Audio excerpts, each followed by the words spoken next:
Cracking traders, XehrFelrose here, bringing you some Pokemon GO Battle League content. Today's video is a PvP IV deep dive breakdown here for the Great League, focusing on Diggersby, the current #1 ranked Pokemon in the Great League at the moment. We're going to be taking a look at Diggersby against the whole of the Great League, and then going through each of its 3 stats, any point in which matchups are affected by different stat points, so that we can determine what stats your Diggersby needs to have in order to keep a competitive edge in the GO Battle League. We're going to be going through attack, defense, and HP, and any matchups affected by different weightings. And at the end, we're going to be answering the question of, do you need the rank 1 IV spread? Spoiler alert, the answer is no, and it may shock you. As I'm going to do with every single one of my deep dive videos, just to give everybody a quick breakdown of the different terms that get used, as you may not be familiar, and we're going to bring you up to speed. The breakpoint is an attack stat point that allows you to deal 1 additional damage via a fast or a charge move in a given matchup. Bulk points, inversely, are defensive stat points that allow you to take 1 less damage from a fast or charge move in a given matchup. When we're talking about 0s, 1s, 2s, and any mix of those, it's going to be talking about shielding situations like 0 to 0 is the 0 shields, where both you and your opponent have no shields, and it continues depending on how many shields are in play. Premium versus thrift IVs is something that comes up every so often depending on the Pokemon that we're covering. We're going to be going over the premium IVs that allow us to keep all of the critical and kind of nice to have matchups depending on the stat distributions. Thrift IVs, when we talk about those, are going to be points in the stats where you can drop down to maybe not get the nice to have stuff, but still maintain the critical matchups in order to have a good Diggersby that's worth building. At any point, we talk about the double Bs, the BBs, the big best buddy boost. Kind of introducing Diggersby here as we take a look at it against the Great League. It's going to be rocking the typical moveset of its Quick Attack, Fire Punch, and Scorching Sands. Me realizing that my head is in the way. Hold on a minute.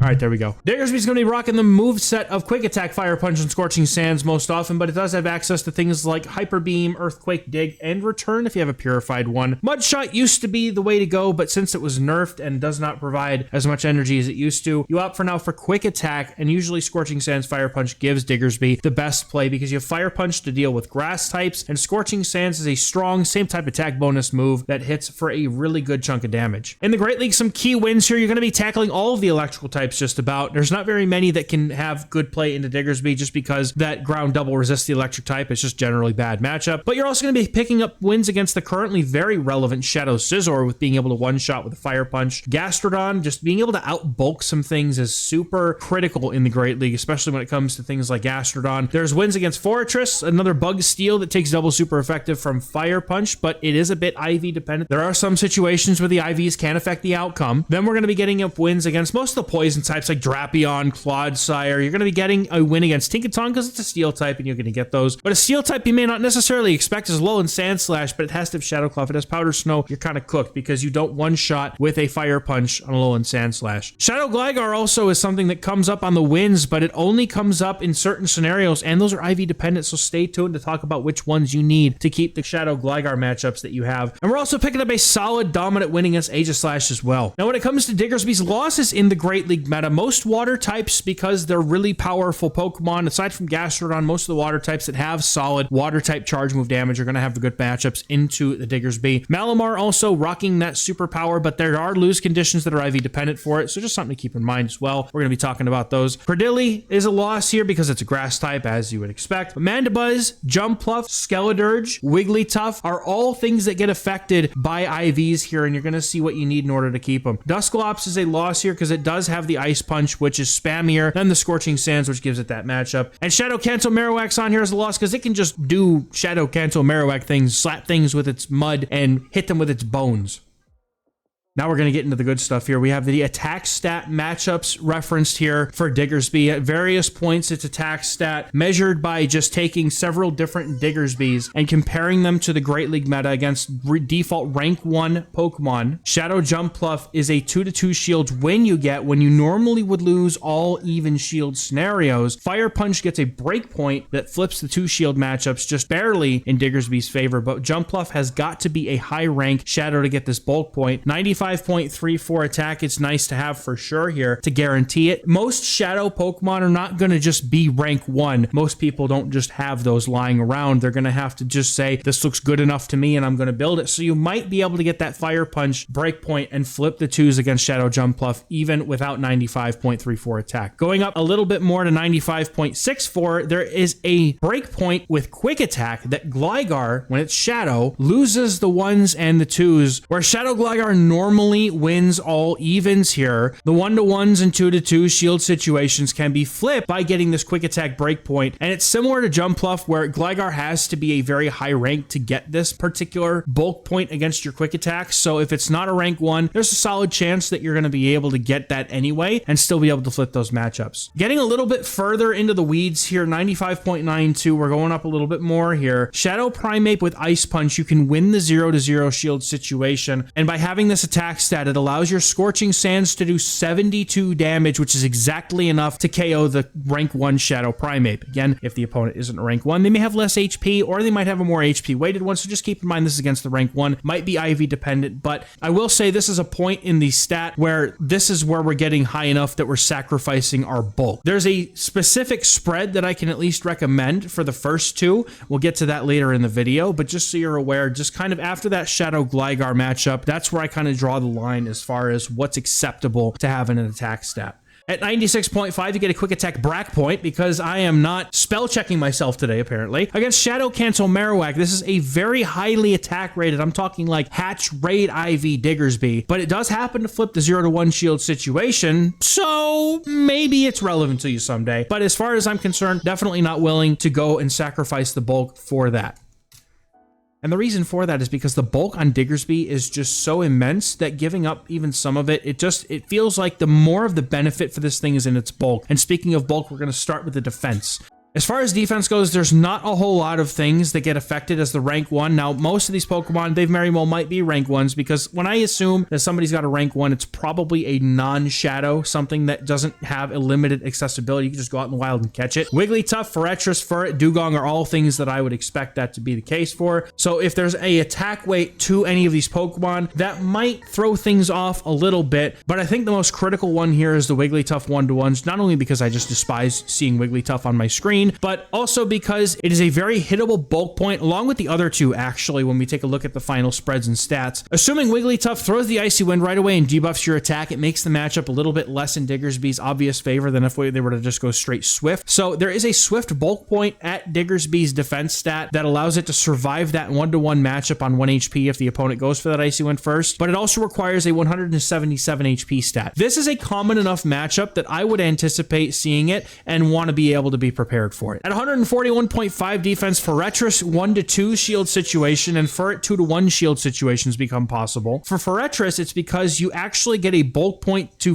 prevent them from doing an extra point of damage after the first Sand Tomb debuff on their bug bites. When it comes to Furret, after the first Trailblaze, typically their Sucker Punches will do 1 extra damage, but if you have this level of defense, it will not allow the Furret Sucker Punches to do more damage after the first Trailblaze and allows you to keep that particular matchup. This does require either 172 HP and 141.5 defense, or if you for some reason have to go down as low as 139.5 defense, you need 143 HP for this particular situation against these Pokemon. And just for reference, that rank 1 has 142.8 defense, so if you're going for a bulky spread, you're more than likely going to hit these already anyway. There just wasn't any other defensive weights that really seemed to make a difference for Diggersby here. And finally, at 141.6, the Dugong 1-to-0 shield, so you have 1 shield, they have 0 shield, becomes possible because of an Ice Shard bulk point that allows that matchup to be possible. Now, there are a larger number of matchups affected by Diggersby's HP stats, so this I would consider to be one of its most important stats, as defense seems fairly forgiving into the way the meta currently is. However, starting down at 173 HP, if you for some reason have anything less than 173, we talk about that Furret 2-to-1 matchup with the defense, you can lose that with less than 173 HP, like we mentioned, and Acid Dragalge, also 173 HP is needed to maintain that matchup. The Tinkaton 1-to-2 shield situation is the only one we give up at at 174 HP. So just so you know, like, there is a situation where Tinkaton can win that matchup if you're at a shield disadvantage. Malamar, the 1-to-1s. There are 2 Malamar matchups on here, by the way. 1-to-1s going straight superpower. Malamar you need 175 HP to live that matchup, as well as in the Galar Moltres 1-to-0. So you have a shield and they have none to be able to win that. It's a tough matchup. It's a flyer, but it's there. Against the rank 1 Shadow Sableye, you do need 175 HP, but I will say that having 177 or 178 would guarantee that you keep this matchup, because even attack weighted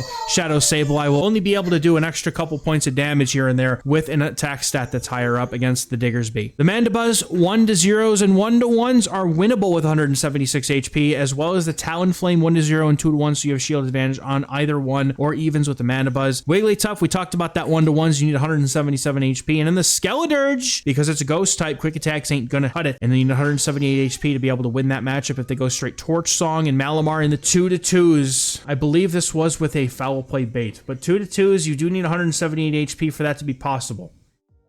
Now, I was talking about a Gligar, Jumpluff, Slayer, Diggersby. That one spread that kept coming up in my rankings as I was plugging in some stats to see which ones we could find. The 2-14-7 is a very unique spread in that it is able to keep the defensive weight. And then we also have an attack point that guarantees that high rank IV spreads of Gligar and Shadow Jumpluff end up taking these breakpoints that we have to give them. But it can't go any higher than 172 HP, which, as you just saw, drops quite a large number of matchups. So I would only really ever recommend that you ever even consider building a Diggersby of this particular flavor if you've got a very specific matchup. Maybe you're playing in one of those, you know, Devon or Sylph or whatever they have these days, Battle Frontier, one of those that have those specialized metas where less used Pokemon end up shining or the meta can be warped. And so if Jumpluff and Gligar here in their shadow forms are incredibly important for you to be able to win, then maybe you want to invest in this kind of Diggersby. But generally speaking, I would stick to a high bulk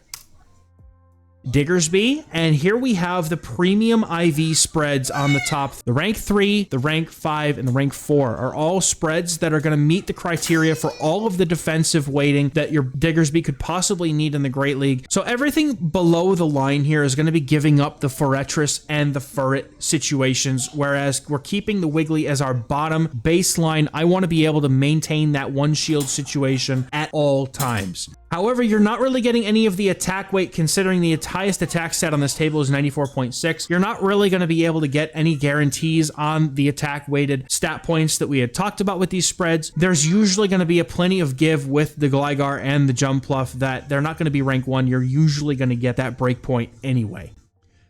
There are some final notes to talk about here, though. Generally speaking, kind of mentioned it already. Bulk is preferred over attack, and the reason why is because, again, Shadow Jumpluff and Gligar are the only relevant matchups that we can realistically touch with our attack stat, and most of those won't be rank 1s. You're probably going to get those bulk points anyway because they'll have a little bit of an attack stat, and it'll allow you to keep those matchups. And if the opponent has a rank 1, then so be it. Because I just don't feel that giving up as much bulk as we have to. There are essentially no spreads that exist for Diggersby that allow you to get all of the HP as well as the attack and defense. You kind of have to pick 2 of the 3 to be able to get, and I feel like attack is the easier one to sacrifice here, generally speaking, because less matchups overall are affected. 141.6 defense keeps all of the matchup relevant bulk points, and we can go down to 139.91 to keep those Wigglytuff 1-to-1s as long as we have that 177 HP. 178 HP is the premium spot here because it keeps all of these relevant matchup situations compared to the rank 1, but if you're not as worried about Skeledirge and Malamar, which are currently very uncommon in the Great League, thrifting out to 177 in your spread is certainly not something that would be unreasonable to do, but 176 is probably that bare minimum line I would put down to keep Talonflame and Mandibuzz matchups in check. Shadow is usually a downgrade for this thing, and I would only really build it if you just want to have some spice to run. It doesn't really work in Diggersby's favor. You have a Purified one with return, you can use it, but it's going to give up one of your 2 valuable coverage moves, and therefore you're going to end up having to give up some of these matchups regardless anyway.